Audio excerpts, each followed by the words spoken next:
It's an unnatural act to lie. We don't like it, we don't enjoy it, and of course there's always that fear kicking around the back of our heads, if we'll be discovered, if we'll be found out. So give me an example of one of the tells that is so obvious to you that no one else sees. So one of them I call is referred to as a truth slip. So if somebody gets asked, is that the case, and they're lying, and they'll go, oh yes, they'll nod their head side to side in the no action. Your body language has then leaked the truth, and our eyes are drawn to movement. They'll do is they'll overdo eye contact. They'll go well beyond, and you could give them like a little signal, that's too much, but they'll still keep staring at you. They want to really, really convince you. So if you're a speaker, if you're a leader, if you're somebody who's looking to get their team bought in, and you're the one thing that's not moving in the room, then people's eyes are going to wander. There is no growth in comfort and no comfort in growth. Yet the big leaps are how careers are made and how businesses excel. So how do you master not knowing at all or feeling like an imposter? How do you have the conversations that lead to trust and, of course, excellence? How do you take charge of the things that you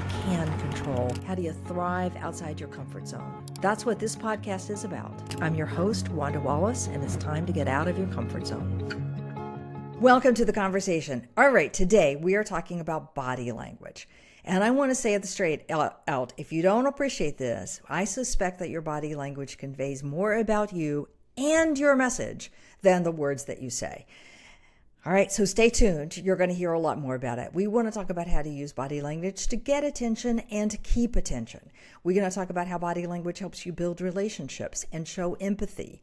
And we're going to talk about how body language helps you understand about deception. So teasers for all of those coming. My guest today is one of my favorite writers on body language, Martin Brooks. He's an experienced communications coach and trainer. And he has this fabulous book that is a set of 50 illustrated cards that talks about key body language. It's called Body Language Decoder. You can learn more from him at successthroughimpact.com. I should say that Martin is in the UK and he has been on the BBC and the Discovery Channel helping analyze body language, in TV personalities, on TV shows, and in all sorts of interesting places. So Martin, great to have you on the conversation today. Thank you so much, Wanda, and I'm really looking forward to having a good old chat with you and you pulling some nuggets out that will be useful to your listeners. I think there's going to be a lot of nuggets here. All right, now I started with a tease that you've done a bunch of things for the BBC, and I know about some of those, but the most recent one, you're working on this thing called The Traitors Show. For people who are not watching the BBC, what is that and what are you doing with them? So basically, it's a celebrity version. It's actually a celebrity version, and it's a game show where, in this case, 19 people are in the room. 3 of them are designated as traitors, so they're like killing off one of the other set, which are called the Faithfuls. Now, the traitors are known to themselves and to each other, so there's 3 in this group, but all the other 16 Faithfuls have no idea who they are. So, and every night, one of the traitors will get together and they'll murder one of the Faithfuls, which means they get exited off the show, and then they have to, and the Faithfuls have got to try and figure out who the traitors are and then vote them off. But the interesting thing is that it's all really about how well can you lie, how well can you avoid detection. So what I've been asked to do for a newspaper, the London Standard, was review the body language of those traitors to see if there are any deception tells out there. And it's been quite frustrating because I'm like, the final's actually tonight, the finale is actually this evening, and I'm shouting at the screen, can't you see this deception tell? Can't you see a truth slip? Can't you see, there's a drooping delight? And of course they're not aware of them. They can't see them, and therefore week after week they've been voting out the Faithfuls rather than actually getting to the traitors. So it's been fascinating viewing. There is an old Teams game that does something very similar. I've used it in occasions when I wanted a team to understand that they had partial information and they weren't really sharing all that information, and you had to change the climate in order to get it all shared. Okay, but let's get back to your story, which is, so give me an example of one of the tells that is so obvious to you that no one else sees.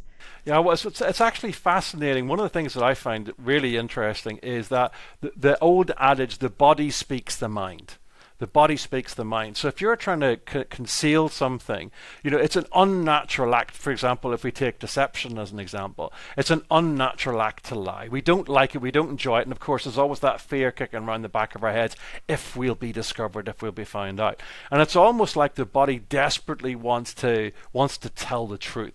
So one of them, I call it, is referred to as a truth slip. So if somebody gets asked, is that the case, and they're lying, and they'll go, oh yes, and they'll nod their head side to side in the no action whilst actually saying yes. And it's like, well, hang on a second, your body's saying one thing and your mouth is saying the other.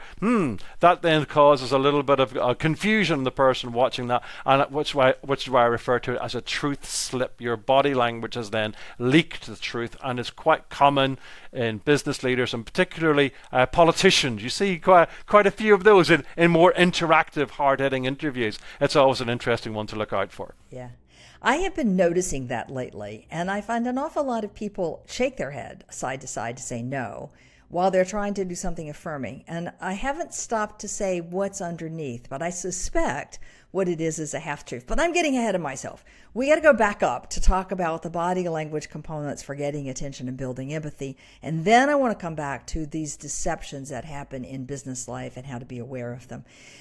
So let's start at the core of this podcast, experts. So it used to be the case that if you had deep expertise, we didn't really care how effective you were at presenting your content information. We would hang on every word because we needed your expertise. Now, we might not listen to anything you said about how to implement that, but we certainly listened to the expertise, all right? But today, everybody's attention is so fractured. And you all know why, a zillion reasons why, that getting and maintaining the audience's attention becomes so essential, even when you are the expert with the information and trying to get everybody there. So how do we use body language, one, to get attention, and then two, to sustain it? Well, let's think about whilst we talk about lots of things developing and changing, let's talk about something that's actually more constant, and that's how our brain works. And of all of our senses, our primary sense is our sight. It's what we see. It's what we use to make those snap judgments. Do I like somebody? Do I trust somebody? It's that classic, on the African plains fight or flight scenario. Are you somebody I'm going to fight? Are you going to be a friend? Or are you going to be a foe? So it really is clicks into that basal ganglia, that real reptilian inner brain, those instant decisions that we make. And whilst lots of things are changing fast, social norms, learnings, etc., that hasn't. But what's happening is that people are not necessarily thinking about that. Most people are, when they're interacting with others, they're very internal inside their own head. What is it I'm going to say? What I'm going to say next? The focus is very much in here. So there's two things that they've forgotten. One is that people need those visual things to back up that expertise. They need to see they need to make that snap judgment about the expertise. Does what they see line up? And also the other side, which I think you're going to touch on as well later, is like, how's it being received? Is that person making giving the behavioral evidence that this is making sense, that they're getting it, that they're understanding it? Or in a commercial complex scenario, are they buying into that? Are they sufficiently motivated to go out and do the thing that the leader or the manager or the boss or the salesperson is actually saying? So I think that aspect of that visual part of it, going back to the very core construct of how we as human beings interact with each other. Okay, now just for the record, I presume that somebody who is blind or has impaired vision in some capacity is now relying on other cues like the tone of voice. Do you know if that's true or not? Because I agree, 90% of us that have normal sight are going to go with sight first. Yeah, no, absolutely. Well, there's two things on that. One of the things that actually blew my mind when I was watching the TED Talk by Amy Cuddy, and she was talking about about body language and power poses, and I'm sure you've probably seen that's one of the most watched TED Talks. But one of the part in there that she talked about was about how body language seems to be innate. That people, Olympic or Paralympic athletes who've been blind from birth would still do that celebration movement. They put their hands up in the air. They go, yes, I've won. Now, that means that, because they've been blind from birth, that means they've never seen it. That means it's not a learned activity. It seems to be something that's innate. Now, what's interesting about that in terms of blind people then is that when one sense, the research suggests that when one sense is depleted, of course, you try and make up for it with other sense. Now, the interesting thing about body language is it doesn't happen by itself. It happens in tandem. And when you gesture or when you move, what happens is your voice changes as well. So they can hear the gestures. And that's the thing, when your hands don't move at all, it's more difficult to put that key emphasis on words and where's the real meaning in what's being said. But when you use your hands and you say, and this, and the hand movement goes along with where you want the vocal emphasis. So it's almost like if you imagine a sentence and there's a key word in it that's underlined, and you do a hand gesture at that time, then the voice will follow that emphasis. So the visual emphasis will help the vocal emphasis. So even if somebody can't see the hand gesture, they will be able to hear the vocal emphasis that is then in tandem with that body language. So you get this, and then for sighted people, then you get the full array. Everything all lines up. So the voice, the words, and the sound. Okay, so voice, words, and sound. And you're right. I had never thought about this before, but when I make a gesture, whatever that gesture is, there's this slight pause in my voice. There's an emphasis on the words in that voice. There's a little more inflection in it. So yeah, makes sense to me, which is why when you stand your hands just stuck to your side, you probably sound pretty flat. Okay. All right. So sight is really primary. So what does that mean when I'm trying to get the audience's attention? What do I need to tune into? Exactly. Well, the first thing is that because sight is important, but we are also human beings, we're also predators. So we've got the classic physiological makeup of a predator. We got forward pointing eyes, we got pointy teeth, and our eyes are drawn to movement.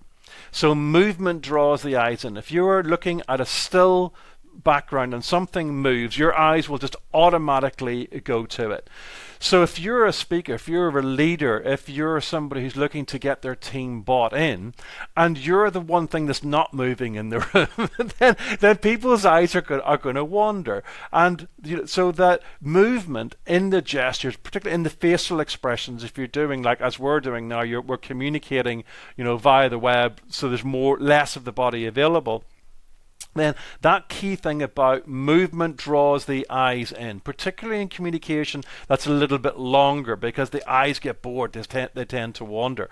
So that movement then just brings people's, not only their eyes, but their attention back in, and not the phone, or not the person who's walking past, or not the person who's going, do you want a cup of tea or a coffee? It's like, go away. So that visual aspect helps draws people's eyes in, whether that's facial expressions, gesture, or posture shifts depending upon the environment. All right, now presumably I can't use the same gestures over and over again because that becomes distracting and we stop paying attention. Is that true? Well, yes and no. I mean, you've got to do it really badly over a period of time. Oh, they've done it again. And it's a little bit like verbal tics. Sometimes when people go, and if you're one of those persons who's got a verbal tic, and there's more than 5 people in the room, one of them will start counting them. And of course, as soon as they're counting that verbal tic, they're no longer listening to content. And the same can be true of body language, that people can get drawn into it, but you need to overdo it, you need to do it badly. So this is one of the things I always say, you want to have a range of ways of being able to express yourself. And you can get away with doing something repetitively when it is aligned with what's actually being discussed. So yes, I've certainly seen people overdoing gestures where they do the same thing over and over and over again, and it's so repetitive you just start paying attention to that and not to the words, and you get that with a verbal tic for sure. Okay, I can see that one, overdoing it. You've just explained to me now, though, why a tactic I often use in front of an audience works. And that is when I come to want to summarize something, I often say, look, there are 3 points, and I'm holding up 3 fingers. Number 1, number 2, and number 3. I do that partly because it draws attention to it, but partly because it helps me remember how many points it was I wanted to make. But the movement of that is getting attention, as well as then the content is relevant. All right, so movement in my voice, movement in my body, movement in my hand gestures are drawing people's attention in. Okay, now how do I got their attention, now what? So again, once you've got their attention, I mean, I always think about communication is that, particularly in this day and age, it's not like a one and done. It's not like, oh, I've got their attention now, great, now I can speak to them for the next 15, 20, 30 minutes. No, it doesn't work like that. There's a constant re-engagement that we need to do. And the best way of doing that is making sure that our content outwards is engaging, and also something I think we're going to pay attention to shortly is making sure that it's landing in the way, paying attention to our audience's body language and making sure that they are still engaged. So not assuming engagement, but working for it and checking that that's happening. So that comes along with, how do you use your body language then potentially to illustrate things? So you given a great example there of what we refer to as signposting. So let me share 3 facts with you. And it's like, oh, great. So there's a visual connection to what you're actually saying. You can also then have what I call supporting gestures. So this is a big opportunity. It's a very small investment of time or effort. Now, those are supporting visuals because I'm doing this movement, I'm opening my hands up for a big movement, for a big thing, and I'm putting showing a small gap between my thumb and my forefinger for this small investment of the time.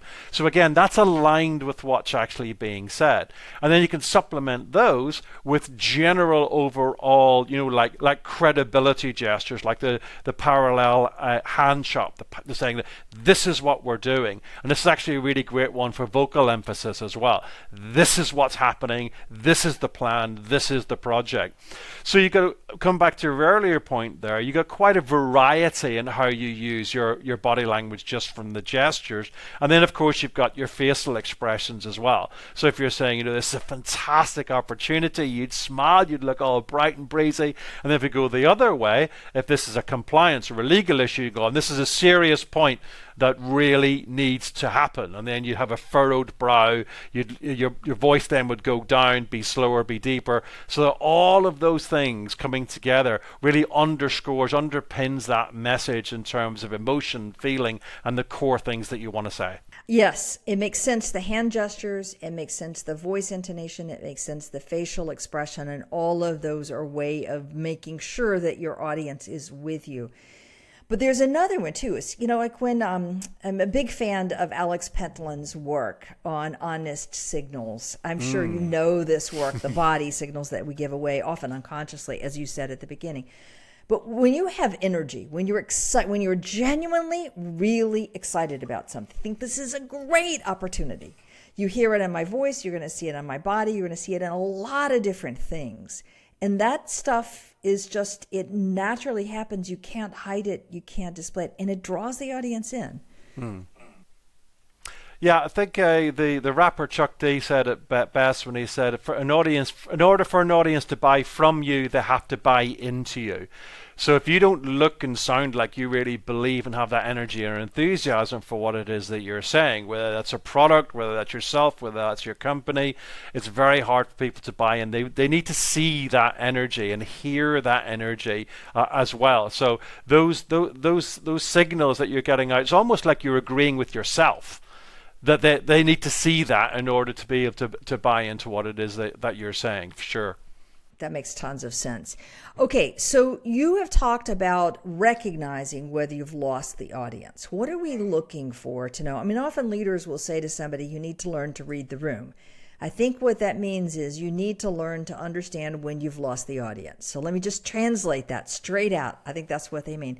What am I looking for? Well, here's the interesting thing. We talk about this idea of active listening. And this is where people will do as you've just done. You just nodded. You've clearly heard that term before. You've gone, well, yeah, I know what that means, right?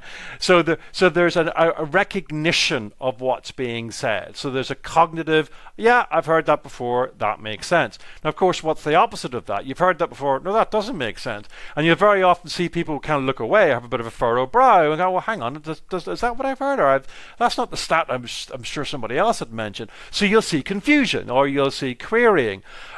What I always find fascinating is where people hear something and they don't think it's right. They automatically think they've misheard. So very often what they'll do is they'll look at the person next to them. Did you hear what did I?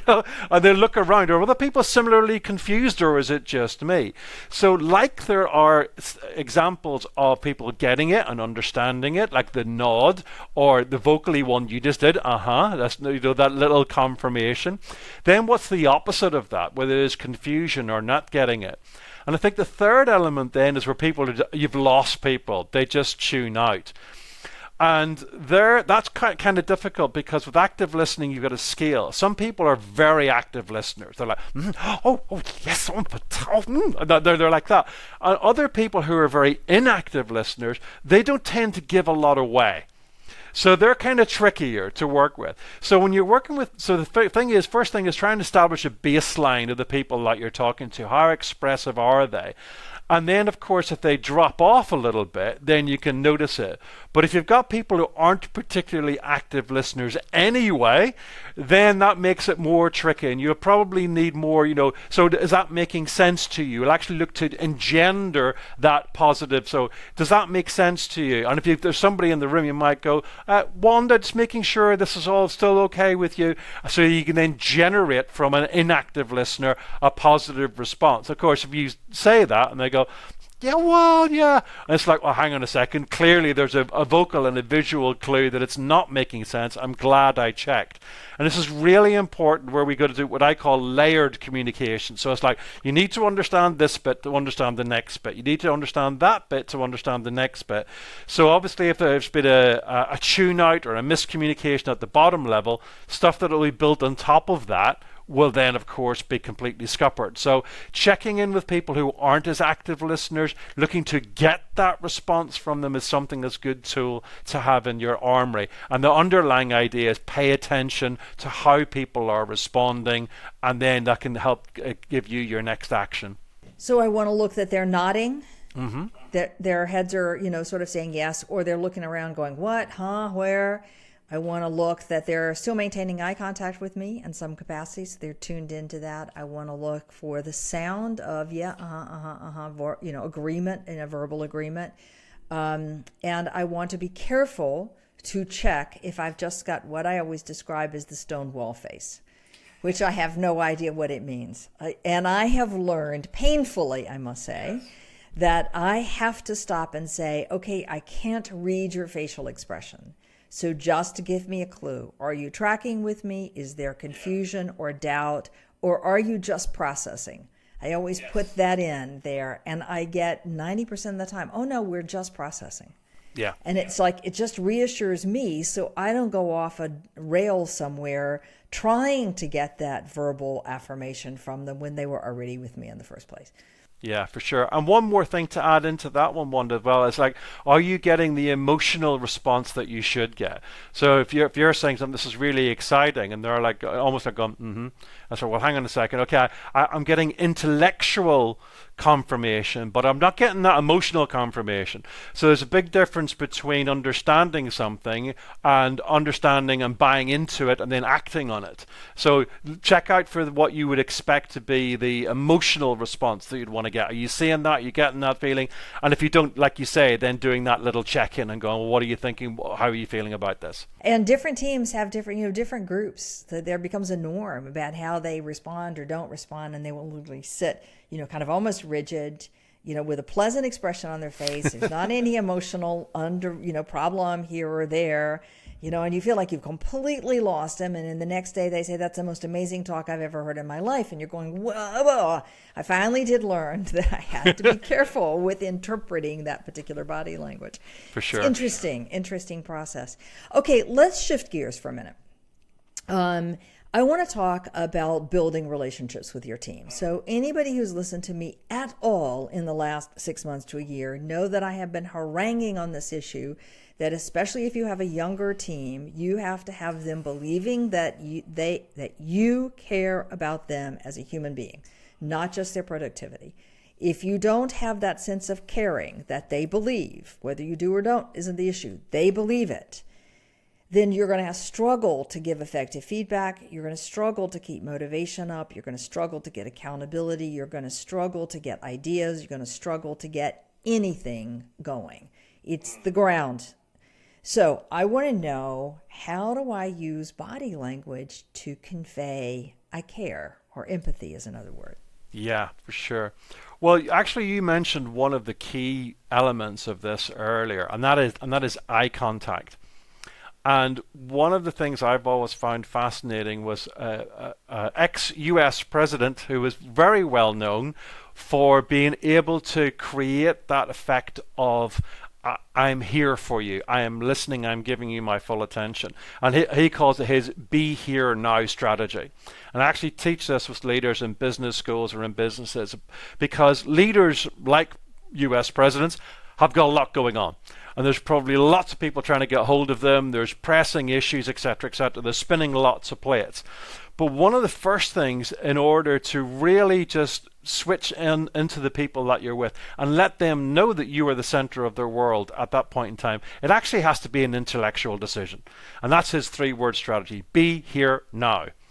Then when you've decided that intellectually as a leader, then the behavioral traits will more naturally flow. But if you haven't made that intellectual decision in your head, if you're trying to multitask, if you're trying to spin plates, go, yeah, you talk to me. Right. Now, they don't know what plates you're spinning, but they get the feeling that you're not completely here.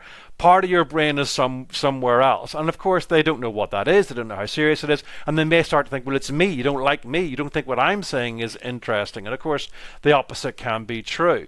So the first thing is for the leader to do is to make that decision. Be here now. Whatever it is, just decide for the next 30 seconds, for the next 10 minutes, whatever it is, you are now the center of my world, and then the behavioral things can flow. The first of those is eye contact, letting people know that lock and load. And I've met people who have met this US president, and they've all said exactly the same thing. And one of them, an investigative journalist, said this phrase, said, he made me feel like I was the only person in the room.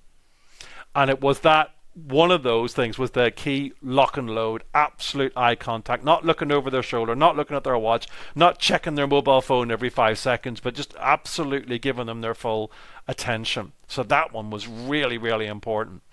The second thing then about which we've just been talking about is doing the active listening. Now, not just like nodding every 10 seconds like a computer program, but actually listening to what people are saying, and where those key elements of agreement come in, letting them know, oh yes, absolutely, I've heard that. Yeah, and that mirroring the emotion, that you're not just listening to the words, that you're doing emotive listening, that you're going beyond the actual intellectual understanding to the feelings that is giving the person who's giving you that message. So if a subordinate comes to a boss and said, I'm really worried about that, you could say, well, I understand you're really worried about it.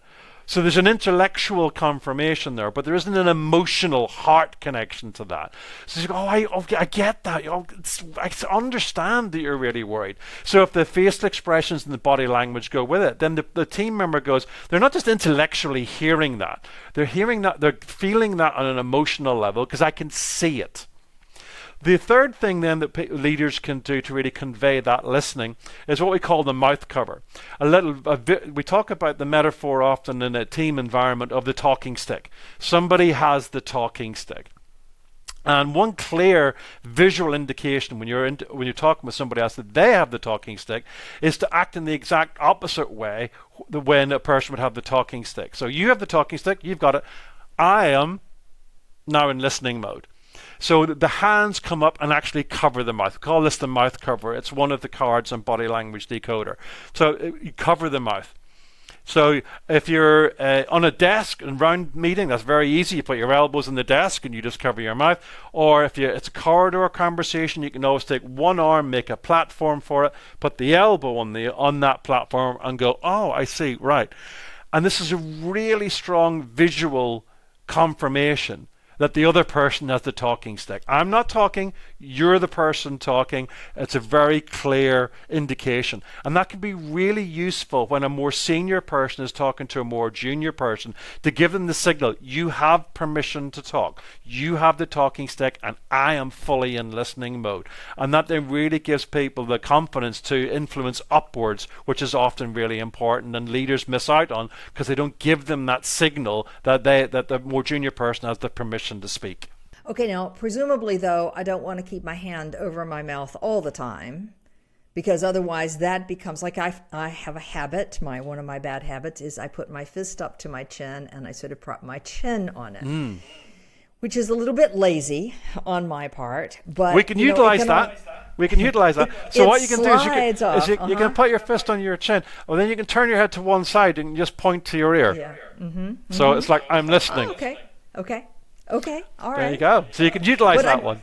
I don't want that to get sloppy, that it starts to look like, oh, I'm trying to go to sleep here because... Okay, all right. So 3 things. 1 is the eye contact. 2 is the body language that says I'm actively listening, the nodding, the yes, the verbal things. Yeah. But and showing the emotion that's appropriate to the situation. So letting that reflect in your face. And the 3 is the mouth cover gesture. I like that one. All right, I want to come back to the eye contact because everybody says, yeah. But I want to caution everybody who's listening how easy it is to think you're doing it and not to do it. So I'm going to give a personal story on this one, and then you could tell me what I'm missing, Martin. I noticed when I come into my building in New York that it's very easy to see my doorman every day and say hello, all the usual things, but I never make eye contact. I look generally at the face, but I don't actually make eye contact. And I think you tell that. I think you can see when somebody bothers to pause and actually look in your eyes. So I try to make an intention every day to make sure I make eye contact. And you can just see people light up. It's like, yes, you notice me. Yeah, it's that human connection thing that we've always needed. And I feel in the technological world that we live in now, I think we need even more. And I think certainly in COVID, when we moved to doing everything remotely, and I had the experience of doing a keynote training, and everybody had their cameras turned off. And it was just like I was sitting in my home office and I think, am I talking to myself? Not only could I, because it was such a big audience, everybody had mics off, but I couldn't see anybody. And I was like, so I've had this whole internal dialogue in my head going, the connection could have failed 5 minutes ago, and I could be sitting here just talking to myself because and I actually made it a point. So I'm never doing a keynote again where everybody's got their cameras off because it was so disconcerting. And I'm sure if I had been listening to it, I could hear the drop in that content in my voice, the vocal inflection and stuff, because my brain was just saying you're having a conversation with yourself. So that we never underestimate that, and it's the good quality eye contact. Now, the other thing is to mention here, sometimes people go too far. They just stare at people all the time, and that can be quite disconcerting. And different people like different levels of eye contact. And one of the things to get right about it, or one indicator of what's right for them, is when you're looking at somebody, when they give you a prolonged blink, that is as a way of them saying to you, yeah, I could do with a little break now. So that's where you could just look down at your notes or just look over their shoulder and then come back. So that people give you an indication of when enough is enough and now actually that's a little bit too much. So always pay attention to that. But coming back to your key point about eye contact, it's one of those simple but highly effective things that we can do to let people know that you're being here now with them. And so I challenge everybody, don't just look at the face. Actually make contact with the eyes. And you're right, there is a cultural difference and an individual preference difference on how long we hold that gaze. But I think everybody wants some eye contact somewhere. So anyway, great. Okay, Martin, I got to shift gears. So let me just kind of try to do my usual recap here. So if I say that I want to know how to hold the audience's attention, get and hold their attention, then I'm looking to have movement in my body and my facial expression and inflection in my voice, because that movement will draw our eyes in and we'll pay attention, okay? To make sure that I'm keeping my audience, I want to be watching what body language they're sending back to me. Are they mimicking, meaning gesturing, nodding, saying uh-huh, uh-huh, or are they looking confused? Are they looking around the room and questioning? And careful, some body languages are my word, stone wall, but less emotive in what their emotions are. So you may need to ask. But you want to just notice, am I getting those verbal cues that are saying, yes, I'm with you, keep going? Okay? And then to show connection, particularly with subordinates, but it works everywhere, eye contact, as in really looking at somebody's eye contact, but not staring them down. Kind of, you don't want to go that far. Nodding, listening, not just gesturing for what they're saying to you, but also that mouth cover, your hands on your face or on your side or pointing to your ear or something that indicates you have permission to speak and I'm listening. And then the last piece is really listening for that emotion and showing that emotion that they're expressing on your face, whether it's worry or excitement or whatever. Okay? All right. So let's shift now and talk about deception. Everybody's favorite topic. What are the things we, especially at work, that we should be watching for to indicate deception? Yeah.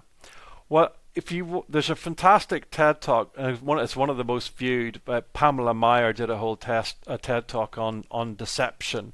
And whilst it's fascinating in our personal lives, I mentioned traitors earlier, and that frustration that I had shouting at the screen and going, oh, can't you see the deceptive tells of the traitors? And actually, that's exactly what happens in the business world. We've got over-enthusiastic salespeople, or bosses chasing targets, or subordinates going over who don't want to admit the errors or that things may not happen on time, telling bosses what they want to hear.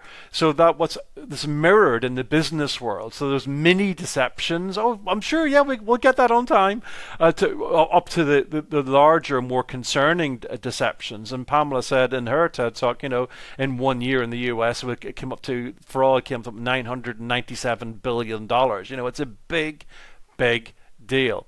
So it's really important to be tuning into that, to picking up when people are outright lying, or they're stretching the truth a little bit, or they're not entirely convinced about what it is that they're saying. So then we can check in. Now, this deception detection isn't an exact science. You might see some of these clues and go, okay, well that's not your prompt to go, your nose just twitched, you scratched your ear, I know you're lying, You can get yourself into all sorts of trouble.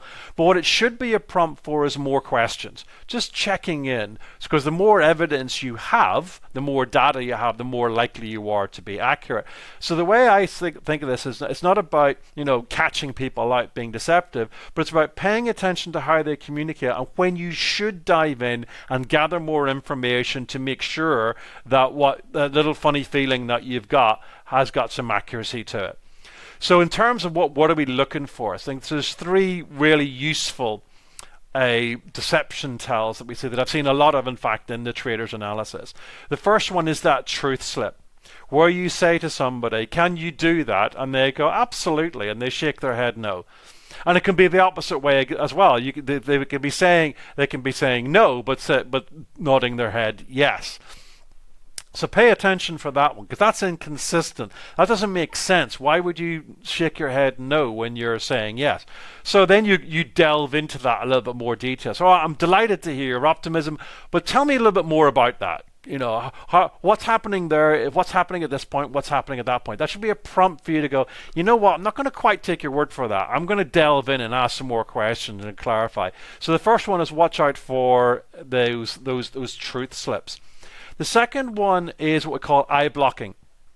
So the old idea that the eyes are the gateway to the soul. And we talked about the importance of eye contact. And when somebody is trying to deceive somebody else, guess what? They don't want you looking in their eyes. They don't want you looking in their soul. They don't want to give you that evidence from inside that this is not the truth. So you'll see what I call a prolonged blink. You'll see people do that. They'll blink, but they'll hold their eyelids longer than they normally would. which is more subtle than the classic people where they make lots of eye contact and all of a sudden they'd look away. It's rare that you get that because, that's well out there. Eye contact is important, but people who are lying don't tend to make it. So eye blocking is a more subtle version of looking away. Although the people who do lie and want to try and get away with their lies, what they'll do is they'll overdo eye contact. They'll go well beyond, and you could give them like a little signal that's too much, but they'll still keep staring at you, because they want to really, really convince you. And it's like, too much of a good thing can become a bad thing. But the third one, and this is my favorite, this is called duping delight. And this is where people have either the joy of feeling that they're deceiving somebody or the joy of relief that a lie that they're telling is actually being believed. So duping delight looks like, let's say, for example, you're lying to me and I say, Wanda, you've convinced me. Now, in that moment, you're going to feel a sense of relief or of joy. It's like, thank goodness for that. He's bought in. Exactly, and you'd smile. Now, if you do that, yes, he believes the lie. Hurrah! Of course, that would engender a lot of suspicion. But the body speaks the mind. So if we're feeling those positive emotions, what happens is that the mouth will want to go into a smile before the intellect goes, no, don't smile, you idiot. Don't do that. That'll give the game away. So you get the corners of the mouth just twitch a little bit, or very often what happens in one corner will just like stay in a little smile, almost like, I'm getting away with this. Fantastic. Now, it's quite a subtle one, so you can actually engender it by doing what I just said. So if you think somebody is trying to pull the wool over your eyes to see if you exaggerate the truth or maybe even an outright lie, just go, okay, I was a little bit dubious about that. I wasn't sure, but you know what? You've convinced me. I believe you. And then absolutely lock and load and see if you get some duping delight. So you can look to create the circumstances where it's more likely to be there to spot, and then you've got better evidence upon which to base your next actions, more questions, or maybe go try somebody else because you're not entirely convinced by that person. Okay, all right, I love that. 3 things. The truth slip. So what the body is doing, the head in particular, is opposite of the words that are coming out of the mouth. So a shake no or a shake yes, and then the words are saying the opposite. Yes. Eye blocking, in that there's a prolonged blink or a subtle look away, and it's just a little bit longer than you would naturally expect. So there's a change, and very subtle, as you rightly said. And a duping delight, a very subtle shift of, yes, I got away with this. And I'll see that in a twitch of the corner of the mouth, kind of a little bit of a smile in the eyes, or some version of that one, I would guess. Okay. Now, you told me a secret I did not know about somebody I am fairly certain flat out lied to me on occasion. And I was aware of the eye blocking. So I was trying to pay close attention to that. And what the individual did instead was exaggerate the eye contact. So now you told me there's the signal that probably it was a deception. Yeah, because there's nothing more annoying than if you find out you've been deceived and you track back to that original communication. You go, oh, I knew it, but I couldn't, I didn't feel that I had any evidence to really act on it at the moment, but there was a little gut instinct. Now, what I say to people, that gut instinct is your brain spotting something that I may well have mentioned, or some of the other deception tells in Body Language Decoder, but because you don't know what you're looking for, you couldn't nail it, or you didn't have that prompt. You went, oh, it's probably going to be fine. And then, like 3 days, 3 weeks, 3 months later, you find out, and you go, oh, I knew this. I knew it at the moment, but I didn't have the evidence. And I think that's where the real value in paying attention is, because we won't get caught out as often, and we'll ask more questions. And because lying is an unnatural act, if you, through questions, you force people to stay in the lie, then they're much more likely to go, well, actually, and they'll tell you the truth because they don't want to stay in that uncomfortable spot. Right. Absolutely. Absolutely. All right. Yes. Sometimes it takes longer than a few days to figure out that the deception has actually occurred. Though you're right. There's an intuition that it was not accurate, and you don't know what to look for. All right, but as you said, Martin, it's not like at work I'm trying to find out that my team is lying to me, and so I'm suspecting every single gesture that comes along. It's just when I spot these, I don't want to stop there. I don't want to assume it's a lie, and I don't want to assume it's the truth. I want to inquire. I want to probe deeper and find out more information. And except in extreme cases, I think most people will start to come a little cleaner on what's really going on if you probe a little bit more, give you a little bit more evidence. Martin, no doubt we could talk for another 5 days because everybody loves this body language piece. It's exciting to recognize what I do that draws listeners into me. It's also exciting to know all this kind of idea about how do I tell if somebody's really lying to me also. So it's great fun. If somebody wants to reach out to you, Martin, where's the best way to find you? So you can find me on the web. You mentioned my web address, successthroughimpact.com. I'm very active on LinkedIn. You can find me there. You can find Body Language Decoder on Amazon if that's something that you're interested in. You can go there and find that. So yeah, in the internet-based world, if you type in Martin Brooks and body language on Google, I'm sure you'll come across me. All right, sounds wonderful, Martin. Thanks very much. And I highly recommend the card deck. It's sold like it's a book, Body Language Decoder, but it's just 50 illustrated cards that get some of the highlights about body language. You can pull out ones by different categories, practice them, work on them. You could hand them to a team member that you think needs to improve their presence in a room, get them to work on each one of those gestures. It's just a great set of cards. So well done, Martin. Thank you. All right. So thanks, Martin. And thanks for joining us for this week. Join us next week for another episode in Getting Out of Your Comfort Zone. If you want to watch this episode in person so you can see all these gestures live, please check out our YouTube channel at Out of the Comfort Pod. And there you can see the entire episode as well as some short clips taken from the episode.